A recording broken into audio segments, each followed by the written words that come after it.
안녕하십니까. 어제 오늘 날씨가 너무 화창하고 좋습니다. 이와 같이 우리의 마음과 영적인 상태도 이렇게 맑고 화창했으면 합니다. 하나님께서 우리에게 원하시는 것이 이런 것이 아닌가 생각이 듭니다. 그래도 늘 이렇게 좋은 날씨만 있을 수는 없죠. 우리가 굳은 날씨도 있었기 때문에 이런 좋은 날씨를 알고 감사할 수 있었던 것처럼, 있는 것처럼, 또 우리가 코로나라는 이런 환경을 통해서 그렇지 않은 평상시에 일상적인 평범해 보이는 그런 일상이 얼마나 귀하고 값진 것인 줄 우리가 압니다. 또한 우리가 아파 봤을 때 건강이 얼마나 소중하고 귀하다는 것을 알잖아요. 우리가 아무 일 일어나지 않는 이 시간들이, 이제 우리의 일상들이 얼마나 하나님께 어쩌면 사실은 기적이고 기적으로 우리가 살아가고 있다는 것이라는 것을 우리가 나중에서는 알게 되는데, 평상시에 그래서 범사에 감사하라, 항상 기뻐하라, 쉬지 말고 기도하라고 말씀하시는 데살로니가서 말씀하신 그 말씀이 그래서 있는 것이 아닌가 생각이 됩니다. 이제 코로나 여파로 교회에서 다 같이 모이는 시간이 길어지고 있습니다. 모이지 못하는 시간들이 길어지고 있는데요. 그래도 그 중에서도 그나마 이렇게 절반 정도라도 이렇게 모일 수 있다는 게 감사가 되고 위안이 됩니다. 아직 오지 못하시는 성도님들 오고 싶어 하실 거예요. 그래도 교대로도 한 번씩은 좀 오시면 좋겠습니다. 종종 생각이 드는 것이 있는데요. 하나님은 왜 우리 시대에 이러한 전염병을 허락하셨는가입니다. 근데 뭐 정확히 이유는 잘 모르겠어요. 그렇지만 한 가지 분명하게 알 수 있는 사실은 개인적으로 주님과 더 많은 시간을 갖기를 원하신다는 것입니다. 그런데 이런 기회에 주님과 친밀한 시간이 연습되어지지 않고 우리가 또 다시 전과 같이 모이게 된다면 어쩌면 신앙의 또 다른 위기를 맞이할 수 있겠다 생각이 듭니다. 여전히 우리가 은밀한 죄를 지으면서 예배당에 와서 아무 일 없는 것처럼 이전같이 생활한다면 과연 이런 것을 허락하시는 하나님께서 기뻐하실까 라는 생각이 듭니다. 코로나19는 어쩌면 우리의 영적인 실상과 민낯을 낱낱이 드러내주고 있는 것 같습니다. 그동안 내 신앙을 지탱하고 있는 것이 무엇인지, 우리가 믿고 의지하는 대상이 누구인지, 제대로 모이지 못한 상황에서도 우리가 하나님과 동행하고 있는지, 얼마나 많이 하나님과 개인적으로 가까워지고 있는지 등 이런 전염병 재앙은 마치 거울 앞에서 자신의 모습을 보는 것 같은 그런 어떤 모습인지를 보게 하는 그런 영적인 거울과 같습니다. 하나님은 분명한 것은 전염병 재앙 가운데서도 자신과 더욱 친밀해지기를 원하신다는 것입니다. 그런데 사단은 그 반대죠. 사단은 하나님 없이도 우리가 살 수 있는 것처럼 만듭니다. 하나님 없이도 우리가 특히 뭐 특별한 어려움 없이 사는 것 같이 그런 생각을 집어넣어 줍니다. 그래서 우리의 신앙의 근간을 무너뜨리려고 합니다. 주님은 제 안에서 계속 질문을 주십니다. 아무것도 할 수 없을 때에도 주님과 동행하고 있는가? 성경을 읽지만 주님의 음성을 듣고 반응을 하는가? 전염병 그 이상의 것이 오더라도 믿음을 저버리지 않고 끝까지 견딜 수 있는가? 정말 하나님 한 분이면 충분한가? 여러분은 어떻습니까? 조만간 지금과 같은 상황은 지나갈 것입니다. 그리고 곧 다시 모이게 될 것입니다. 그런데 단순히 코로나 이전처럼 다시 모이는 것이 중요한 것이 아닌 것 같아요. 이번 기회에 우리 모두가 주님을 경험하고 그리고 주님과 동행하는 새로운 사람으로 모여야 하겠습니다. 지금은 이러한 과정이 언제 끝날지 모르겠지만 많은 분들이 내년까지 간다고 해요. 그다음에 이런 과정이 이러한 두 가지를 훈련하는 기간임을 우리는 알아야 합니다. 저는 앞으로 오늘 이 시간과 다음 시간 두 번에 걸쳐서 이러한 것을 나누려고 하는데요. 그 중에서 오늘은 호세아서 6장 1절에서 6절 말씀으로 하나님이 원하시는 두 가지라는 주제로 은혜를 나누겠습니다. 말씀을 준비하다 보니까 예전에 같은 본문으로 나누었더라고요. 같은 본문이긴 하지만 좀 다른 측면에서 말씀드리겠습니다. 호세아서 6장 1절에서 6절입니다.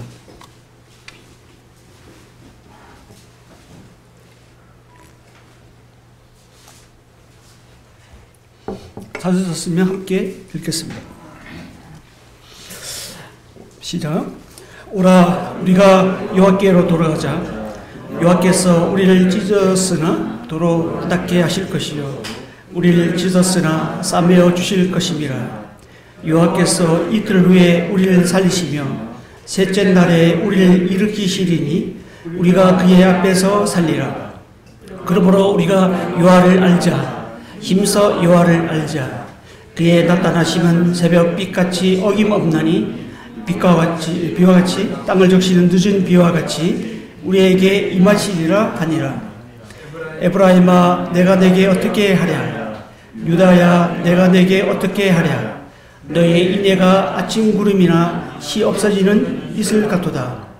그러므로 내가 선지자들로 그들을 치고 내 입의 말로 그들을 죽였노니 내 심판은 빛처럼 나오느니라.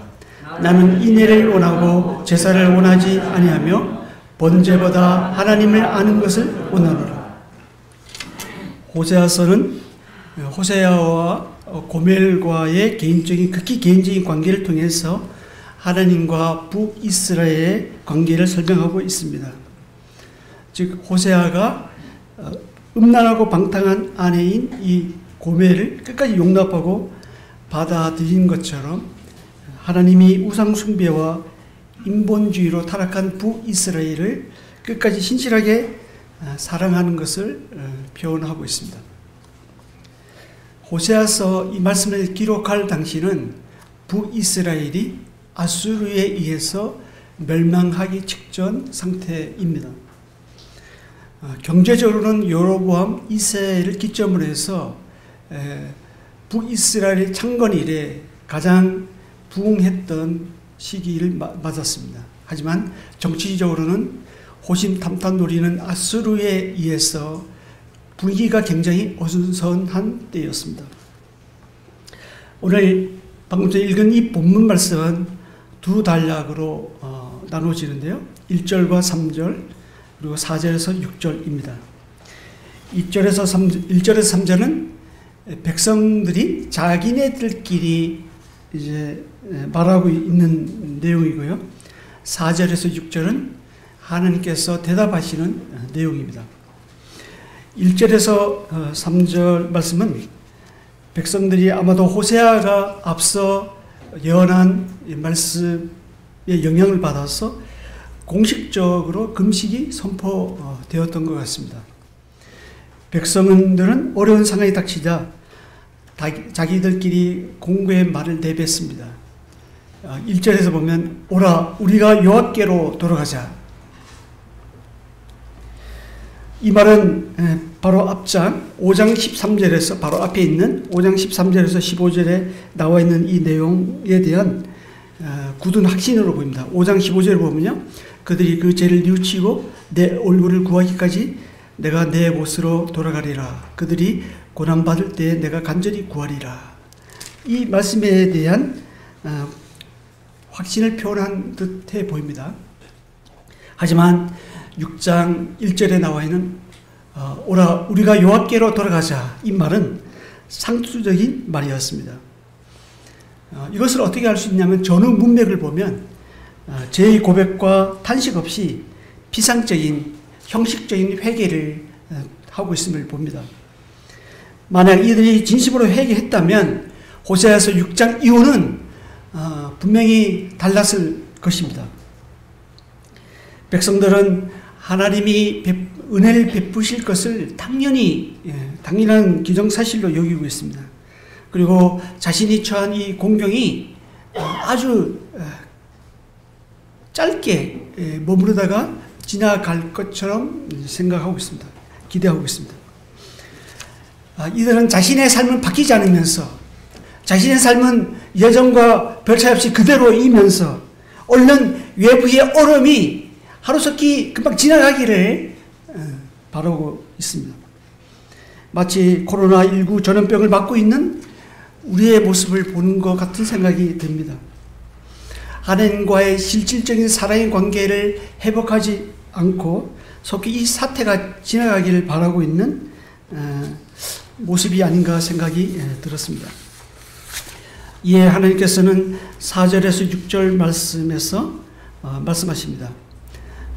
4절에서 6절에 보면 이게 겉으로만 그럴듯하게 회개하는 이스라엘의 모습을 들추어냈습니다. 그래서 하나님은 너희는 말로만 회개하지 말고 행함으로 보이라. 너희 말의 진정성을 한번 보여달라고 말씀하고 계십니다. 우상 숭배와 죄에서 진심으로 돌아서라고 촉구하고 있는 것입니다. 그래서 회개는 말로만 하는 것이 아니라 삶의 방향이 실질적으로 하나님께 돌아서는 것을 말하는 것이죠. 4절을 한번 볼까요? 4절을 보면 에브라임아 내가 내게 어떻게 하랴, 유다야 내가 내게 어떻게 하랴, 너희의 인애가 아침 구름이나 희 없어지는 이슬 같도다. 이스라엘 땅에는 실제 아침 구름이나 이슬이 이제 맺히는데 새벽에 이것은 잠시 있다가 해가 뜨면 한순간에 사라집니다. 이처럼 이스라엘은 하나님에 대한 사랑이 처음에는 뜨거웠다가 금방 사라지고 만다는 것을 비유적으로 설명하고 있습니다. 이 말씀에서 알 수 있는 하나님의 마음은 변덕스러운 것이 아니라 어떠한 상황에도 변치 않는 인애를 원하시고 계신다는 것입니다. 진실도 참된 사랑을 바라십니다. 여기에서 4절 뒤에 나오는 너희 인애, 인애는 헤세드인데요, 변함없는 사랑입니다. 내가 원하는 것이 될 때 사랑하고 내 뜻대로 안 되거나 어떤 시련이 오면 그 사랑을 저버리는 것이 아닙니다. 어떤 자녀는 그럴 때 계세요. 멀리 어떤 자녀를 해봐야 멀리 찾아볼 것이 없이 저희 자녀를 보더라도 종종 그런 것을 봐요. 자신이 원하는 대로 해주면 우리 엄마 아빠는 나를 너무 사랑한다고 생각하는 것 같아요. 그래서 자기가 원하는 대로 해주지 않으면 쉽게 불평을 합니다. 정말 그렇습니까?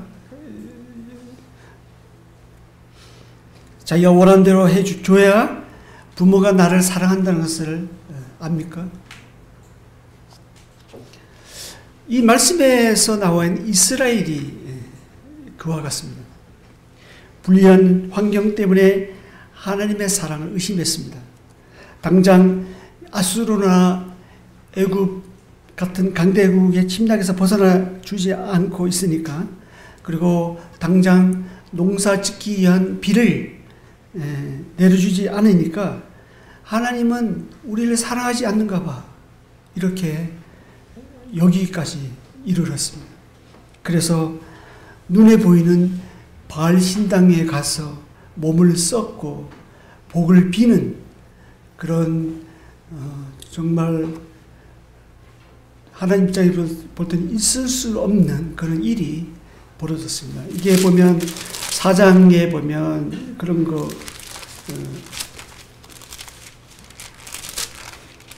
4장 12절부터 14절에 보면 이런 것을 알 수가 있거든요.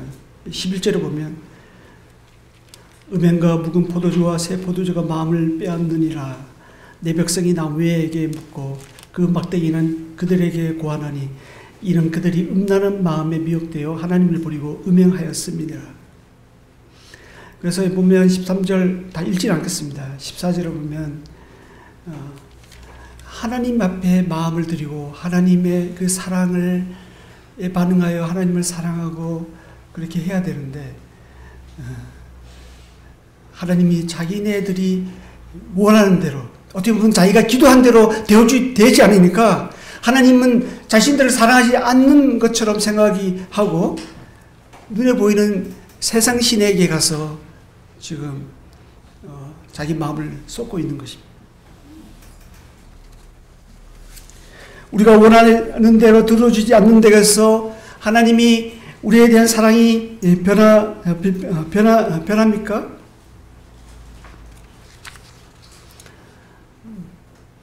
하나님의 사랑은 변하지 않습니다. 우리는 자칫 하나님을 우리와 똑같은, 나와 똑같은 사람으로 생각하는 경향이 있습니다. 그렇게 오해할 때가 있습니다. 하나님의 사랑은 우리가 생각하는 것 이상으로 다함이 없습니다. 그리고 변함이 없습니다. 그리고 항상 일정하고 아침 햇살같이 성실하십니다. 이것이 하나님의 본질입니다.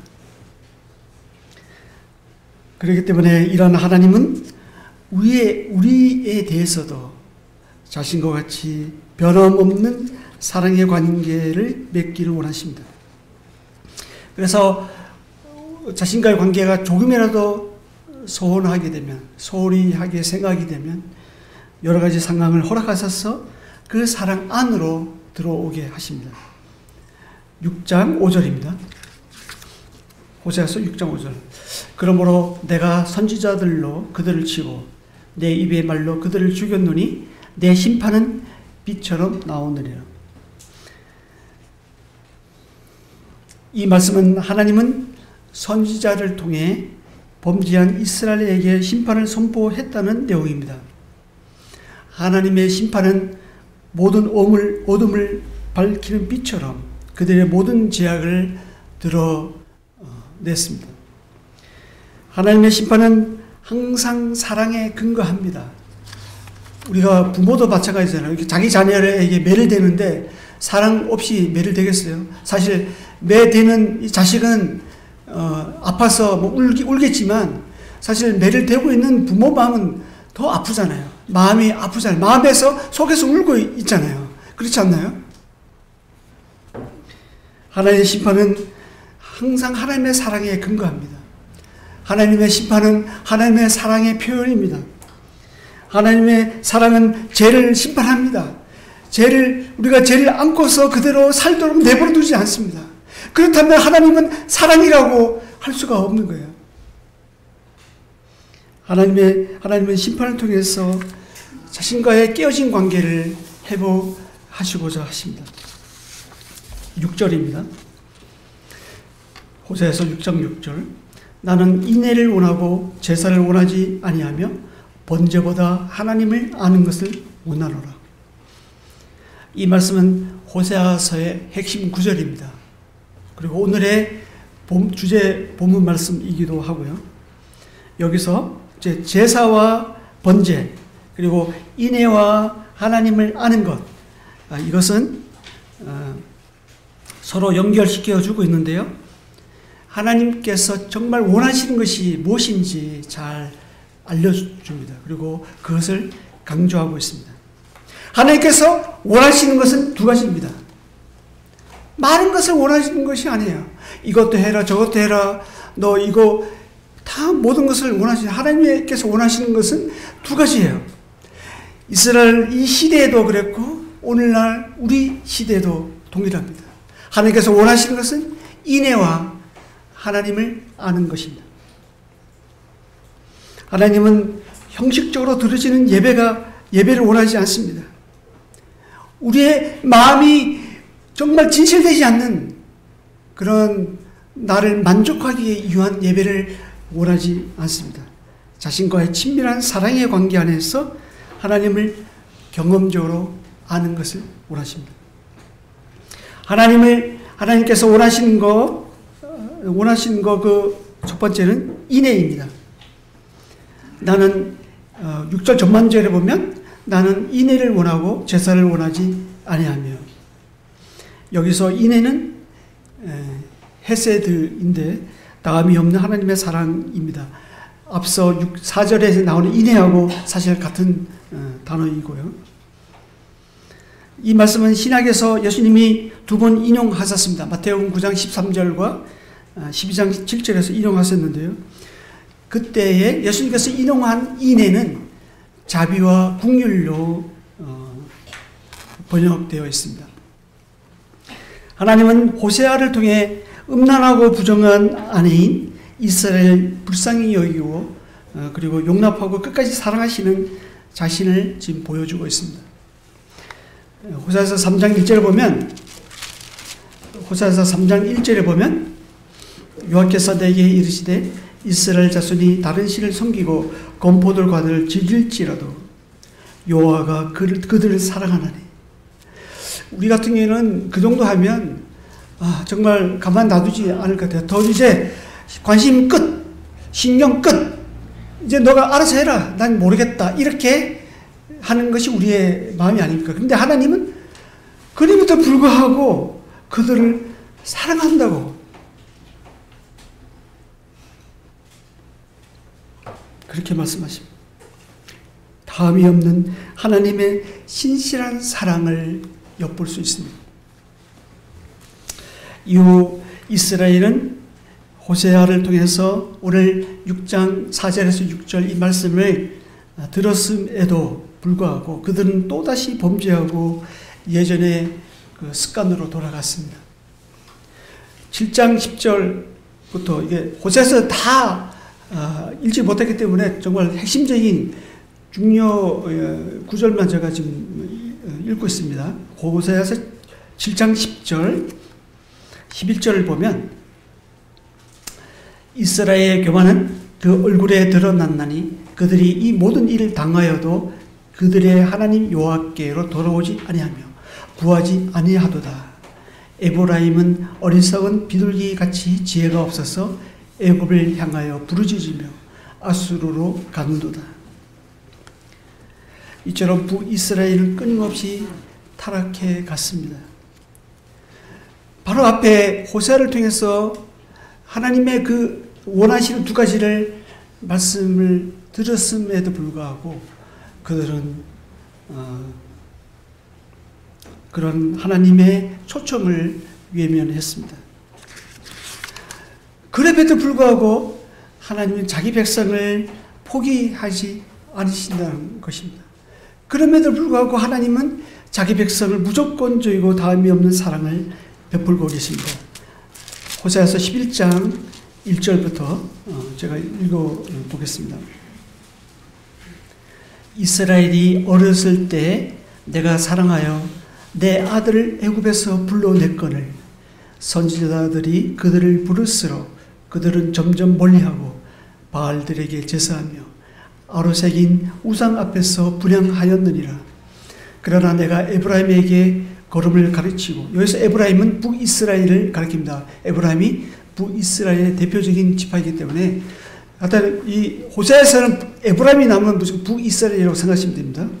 에브라임의 걸음을 가르치고 내 팔로 안았음에도 내가 그들을 고치는 줄을 그들은 알지 못하였도다. 내가 사람의 줄, 곧 사랑의 줄로 그들을 이끌었고 그들에게 대하여 그 목에서 멍에를 벗기는 자 같이 되었으며 그들 앞에 먹을 것을 두어놓으라. 8절입니다. 에브라임이여 내가 어찌 너를 놓겠느냐. 이스라엘이여 내가 어찌 너를 버리겠느냐. 내가 어찌 너를 아드마같이 놓겠느냐.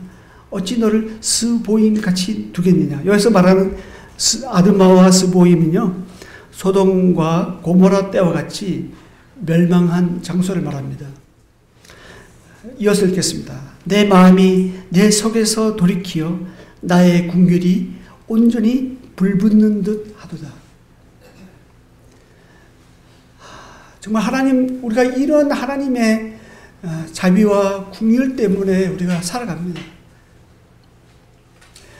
우리 같으면 쉽게 포기할 만도 한데 하나님은 절대 우리를 포기하지 않으시고 이스라엘 백성들을 포기하지 않으시고 계속 반복적으로 되풀이되고 있음에도 불구하고 여전히 그들을 안으시고 사랑의 줄로 그들을 이끄시고 또 그들을 버리지 않으시고 그들을 또 사랑하십니다.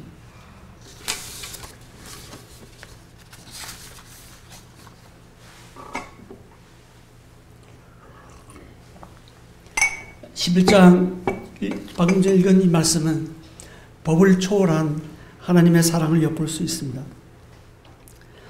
법대로 하면 이스라엘은 돌에 맞아 죽어야 했습니다. 하지만 하나님의 무궁한 자비와 긍휼 그리고 하나님의 다함이 없는 사랑이 그들을 붙들고 있었습니다. 동시에 하나님은 이스라엘이 자발적으로 회개하고 돌아오면 즉시 용서하고 비록 그것이 가식적이라 할지라도 즉시 용서하고 자신과의 관계를 다시 회복하십니다. 그리고 그 관계를 유지하고자 하는 그 하나님의 마음을 여기서 우리가 볼 수가 있습니다. 오죽했으면 하나님은 11장 1절에 나와 있는 대로 이스라엘이 어렸을 때 사랑하여 불러낸 애굽으로 그들을 다시 데려가고자 합니다. 호세아서 9장 3절을 보면요.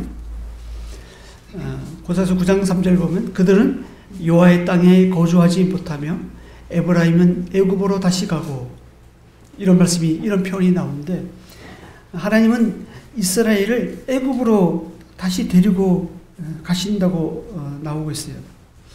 왜 하나님은 여전히 무지한 이스라엘을 애굽으로 다시 데려가려고 하실까요? 그것은 그들이 무지하기 때문에 그들이 안 되기 때문에 처음으로 돌아가서 다시 시작하기 위해서입니다. 하나님께서 처음으로 불러낸 그 첫사랑을 기억하여 그 사랑으로 새롭게 시작하게 하기 위해서입니다. 여하튼 하나님은 자신과의 진실되고 변함없는 사랑을 원하십니다. 그런 뜻에서 오늘 본문 6장 6절로 다시 돌아가면요.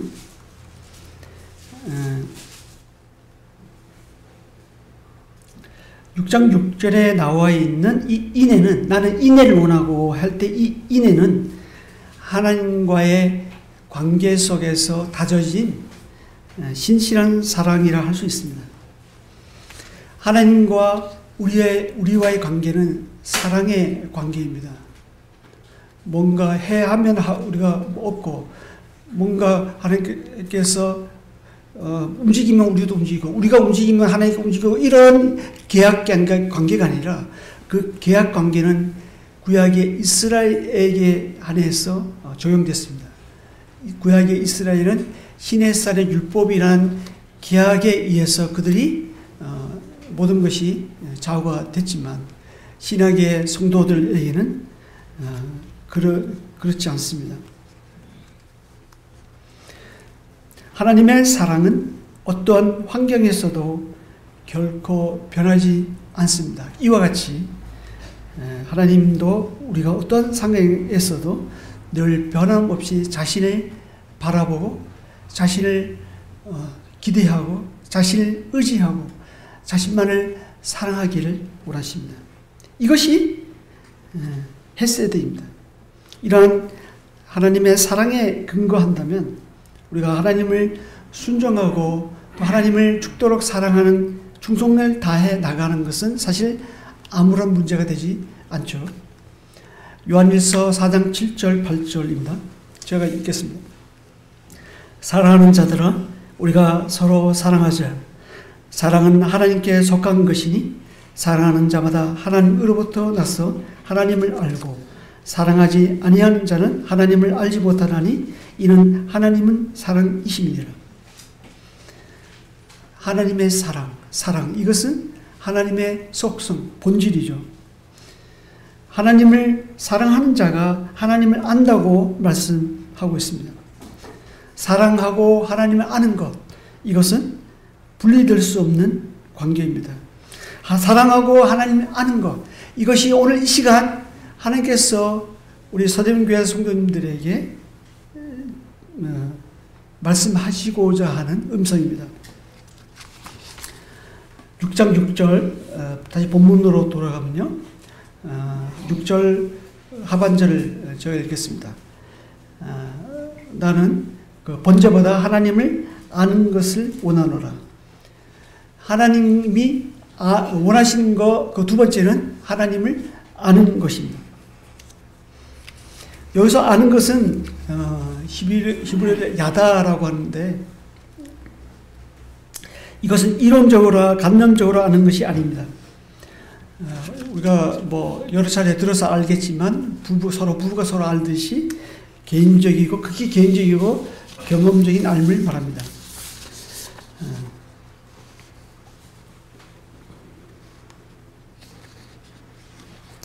이스라엘은 하나님을 아는 지식이 없어서 문제가 있었습니다. 호세아서 4장에 보면요.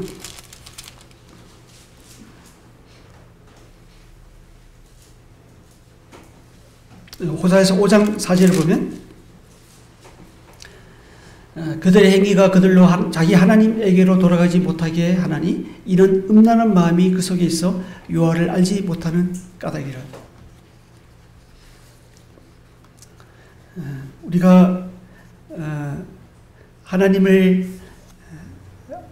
알고자 한다면 우리 마음에 먼저 청소해야 될 것이 있죠. 이 말씀에 의하면 우리 마음에 하나님 외에 다른 것이 앉아있는 것을 정리해야 합니다. 그들은 이스라엘은 여호와께로 돌아가자라고 6장 1절에서 고백하고 있지만 실제 그들의 행동은 하나님께 돌아가지 않았습니다. 왜냐하면 그 이유가 좀 전에 읽었던 5장 4절에서 나와 있는 말씀에 나와 있는 대로 음란한 마음이 그 속에 있었기 때문입니다. 그들은 하나님을 섬기면서 또 우상을 섬기는 두 가지 마음이 있었습니다. 우리가 어떤 사람을 안다고 할 때 그 사람을 경험적으로 아는 것을 말하는 것이죠. 우리가 명함 한번 주고받고 그다음에 어떤 사람과 악수 한번 했다고 해서 그 사람을 안다고 말할 수 없잖아요. 근데 한 번도 보지도 않고 우리가 어떤 사람을 연구한 데서 그 사람을 아는 것이 아니죠. 제가 자서전을 아직 자서전을 쓸 나이는 아니지만 자서전을 썼다고 생각해봐요. 자서전을 썼는데 어떤 사람이 그 방송을 듣다가 저분이 어떤 분이 그러면서 서점에 갔다가 제가 쓴 그 자서전을 보게 됐어요. 그리고 언제 태어나고 무슨 일과 어디서 어떻게 다 많이 알게 됐어요. 근데 어느 날 이제 길거리 가다가 저를 보면서 저 당신은 잘합니다 이렇게 말하면 제가 어떻게 해야 할까요? 그 순간적으로 우리가 언제 봤죠? 이렇게 얘기하지 않겠습니까? 얼마 전에 제가 BTS가 왜 그렇게 인기가 있는지 알아보다가 거의 3일 동안 푹 빠져버린 적이 있었는데요. 명절 연휴 때 BTS와 함께 시간을 좀 보냈습니다. BTS가 뭔지 아시나요? 잘 모르시는 분도 있을 거예요. 몰라도 괜찮아요. 모르는 거 전혀 관계없습니다. 알려고 하지 않아도 되고요. 근데 이 BTS는 요즘 전 세계적으로 열광하는 아이돌 그룹이죠. 방탄소년단. 실질적으로 우리 한국을 좀 알리고 있긴 합니다. 저는 BTS에 대해서 이제 알아보면서 그 이전보다 더 많이 몰랐던 사실을 알게 되었습니다. 방탄소년단을 좋아하는 팬을 일컬어 아미라고 부르고 있는데요. 어떤 아미는 자기 방에 BTS의 사진, 노래 가사를 벽 3면에다 다 붙여놓고요. 그 시를 이렇게 연결시켜 놨더라고요. 그 노래 가사와 그 사진이 어떻게 연결되고 있는지 나름대로 연구하기 위해서, 추적하기 위해서 이렇게 실로 다 연결해 놓은 것을 봤습니다. 그만큼 자기가 좋아하는 사람에 대해서 알아보고 또 조사하고 연구를 하게 되죠. 그렇다고 그 사람이 BTS를 안다고 할 수가 있을까요? 오늘날 BTS가 이제 지나갑니다. 공항에서 나와서 막 걸어가고 있는데 그 사람이 그 BTS를 보고 막 달려가면서 나 당신을 너무 좋아하고 잘 압니다. 이렇게 하면 BTS가 어떻게 표현할까요? 물론 팬 서비스 차원에서 반갑게 맞이할 수는 있겠지만 속으로는 난 잘 모르는데 처음 보는데 이렇게 생각하고 하지 않겠습니까? 그런데 BTS를 키운 BTS의 아버지라는 방시혁이라는 이 프로듀서가 있습니다. BTS를 지방에 각각 흩어져 있는 이 사람들을 서울에 사는 사람이 한 명도 없어요. 지방에 있는 사람들을 이제 17살, 19살, 그리고 고등학교 졸업하자마자 고등학교 졸업할 때 고등학생인 그들을 서울에 데려다 놓고 그때부터 체계적으로 이렇게 훈련하고 가르친 사람입니다. 근데 방시혁이 BTS를 아는 거, BTS가 방시혁을 아는 거, 그럴 때 서로 안다고 얘기할 수가 있는 거죠. 제가 지금 무슨 말씀 드리는지 이해하시죠? 우리가 누구를 안다고 할 때는 항상 쌍방적이고 경험이 따라옵니다. 돌은 두들겨 봐야지 알잖아요. 돌다리가 걸을 수 있는지 안 걸을 수 있는지. 사람도 겪어봐야 알잖아요. 겪어보지 않으면 그 사람을 알 수가 없거든요. 하나님도 마찬가지입니다. 하나님도 겪어본 만큼, 경험한 만큼 우리가 하나님을 알 수가 있는 거예요. 당시 사람들은 하나님을 힘써 알자고 했지만 삶 속에서 하나님의 사랑을 경험하지 못했습니다. 그래서 호세아와 고멜을 통해서 다함이 없는 그 신실한 하나님의 사랑을 알리시고 경험하게 하셨습니다. 신약시대 서기관과 바리새인은 어떻습니까? 하나님 대해서 너무나도 잘 안다고 자부했습니다. 하나님 말씀을 필사하고 하나님 말씀을 연구하고 회당에 몰 때마다 토론하고 밥만 먹고 가는 일이 그거였으니까 얼마나 하나님 대해서 많이 안다고 생각했겠습니까?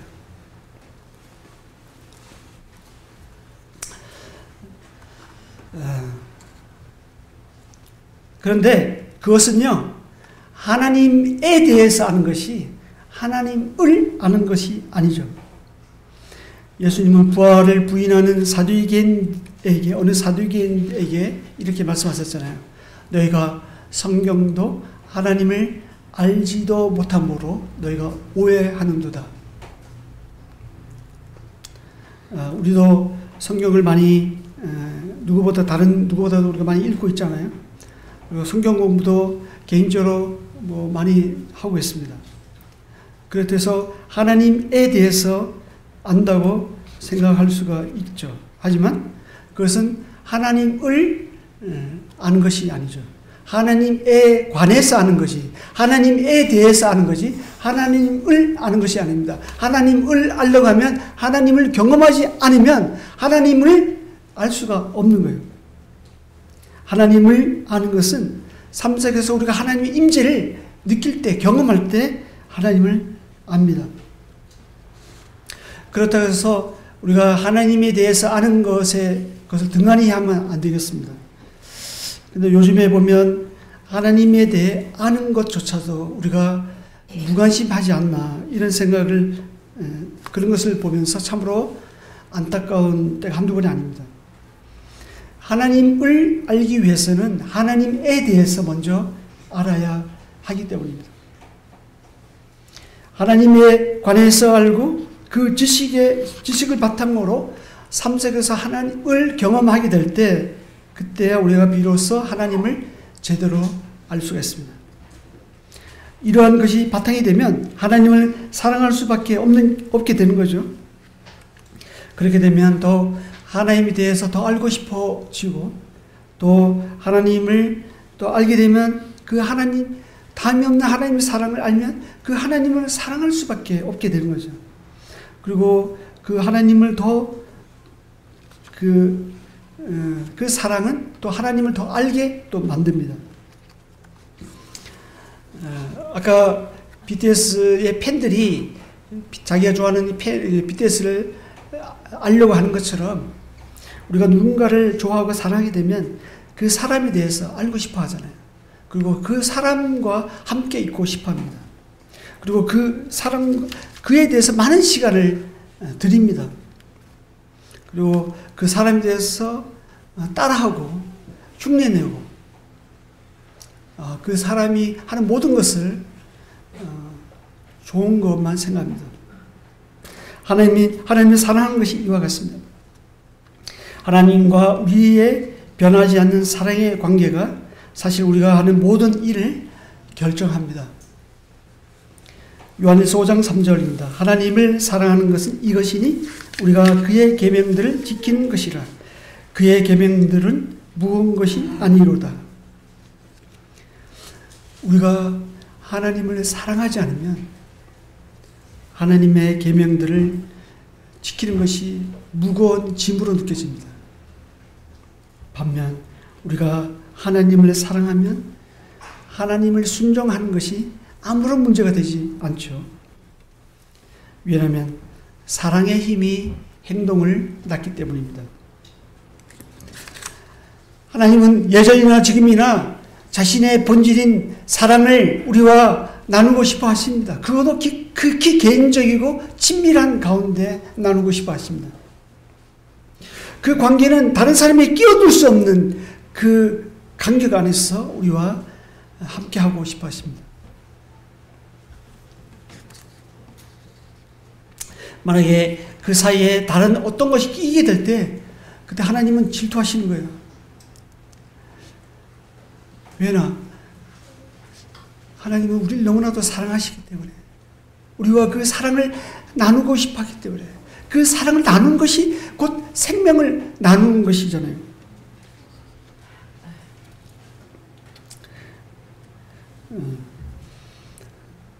우리를 사랑하시니까 하나님은 우리도 전 존재를 바쳐서 자신만을 사랑하기를 원하십니다. 그래서 우리가 하나님 말씀을 하나님 사랑하는 가운데 하나님 말씀을 지키게 되게 될 때 경험적으로 하나님을 알 수가 있습니다. 우리의 삶에 어떤 의미 있는 일이 생긴다면 그것은 우리가 하나님은 우리의 삶에 개입하신 결과입니다. 여러 가지 어려움과 복잡한 문제들, 이것은 하나님이 우리에게 자신을 알리는 기회입니다. 그리고 그 기회를 통해서 자신과의 친밀한 사랑의 관계를 맺어가십니다. 우리가 살아가면서 요즘 같은 이는 코로나 같은 어떤 벽에 부딪힌다면 바로 그때가 하나님을 경험할 수 있는 시간이라는 것입니다. 요즘 우리 가운데 조수연 자매님의 그 묵상 글을 우리가 접하고 있는데요. 많은 성도들에게 잔잔한 감동을 줍니다. 비록 육체의 질병으로 고난 가운데 있지만 그 가운데 병상에서 만난 그 하나님의 그 임재 가운데 경험한 그 하나님을 나누게 될 때 우리에게 감동이 오는 거죠. 이처럼 우리도 비록 여러 가지 난간이 오고 어떤 여러 가지 벽이 부딪히지만 삶 속에서 하나님을 경험하게 하시고 경험하는 가운데 하나님을 사랑하게 하십니다.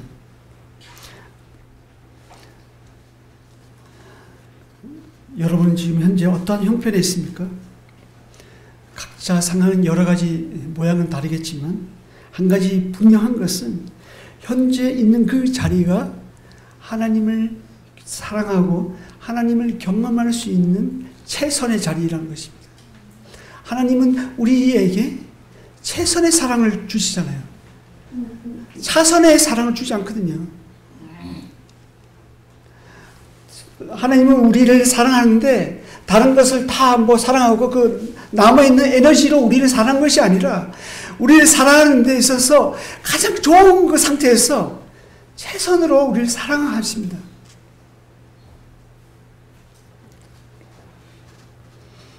우리는 하나님을 아는 만큼 하나님을 사랑하게 되고 또 하나님을 사랑하게 될 때 우리의 믿음도 그만큼 자랍니다. 정리하겠습니다. 오늘 호세아서 6장 1절에서 6절 말씀으로 하나님이 원하시는 두 가지 제목을 함께 나눴습니다. 당시 백성들은 제 고백과 탄식 없이 하나님께 돌아가자라고 피상적인 회개를 외쳤습니다. 그들은 잠시 있다가 없어지는 인애로 하나님을 사랑한다고 오해했습니다. 한 번, 두 번, 하나님께서 원하시는 그 말씀의 어떤 것을 행해놓고 이 정도면 됐다고 생각했습니다. 이 정도면 하나님을 사랑한다고 생각했습니다. 이에 대해 하나님은 나는 인애와 하나님을 아는 것을 원하노라고 다시 한번 그들을 깨우쳐 주고 있습니다. 성경을 보면 호세아서 6장 말씀뿐만 아니라 다른 말씀 다 봐도 하나님을 아는 지식은 언제나 경험을 통해서 온다는 사실입니다. 하나님은 어떤 경험 속에서 자신의 어떠하심을 계시하십니다. 하나님의 임재하심은 개인적인 경험을 통해서 알 수가 있습니다. 아브라함은 이삭을 모리아 산에서 번제로 드릴 때 드린 것에 순종했을 때 여호와 이레라는 하나님을 경험했습니다. 이스라엘은 출애굽하는 이스라엘은 10가지 재앙을 통해서 스스로 계시는 전능의 하나님을 경험을 통해서 알게 됐습니다. 이처럼 하나님은 우리의 삶 속에서 자신을 드러내실 때 어떠한 사건, 어떠한 일을 통해서 또 경험을 통해서 보여주십니다. 이런 하나님을 경험하는 것을 통해서 하나님 자신의 본질인 사랑을 나누고 싶어 하십니다. 하나님께서 원하시는 것은 단 두 가지. 다른 것은 다 잊어버려도 되는데 이 두 가지는 기억하십시오. 인애와 하나님을 아는 것입니다. 여기서 인애는 변덕스러운 인애가 아니라 항상 일정한 변함없는 사랑을 말합니다. 인애와 하나님을 아는 것은 거의 같은 의미로 사용되었습니다. 하나님을 알지 못하면 하나님을 사랑할 수가 없습니다.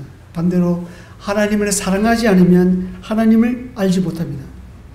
하나님과 관계 속에서 다져진 사랑, 그리고 그 사랑을 삶 속에서 경험하게 될 때 그만큼 우리가 하나님을 알게 되고 그만큼 우리의 믿음이 성숙해집니다.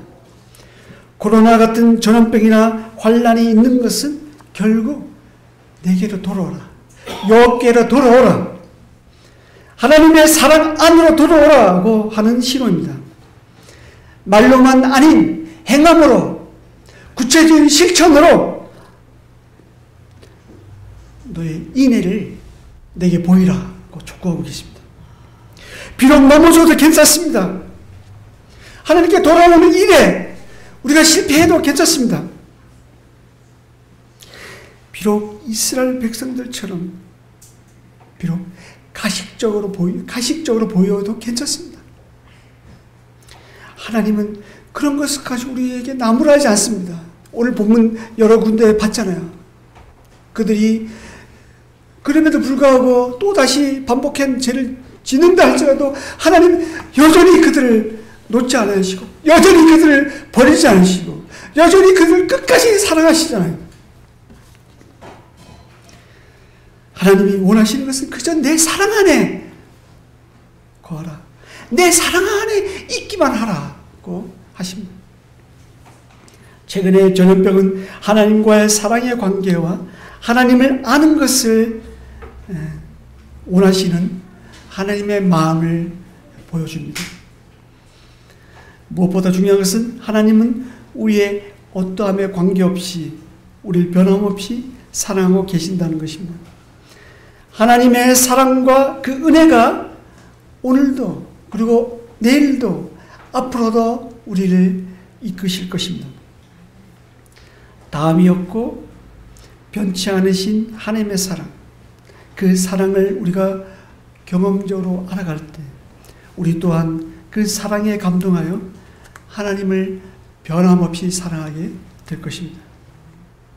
하나님의 사랑과 그 은혜가 우리를 살게 합니다.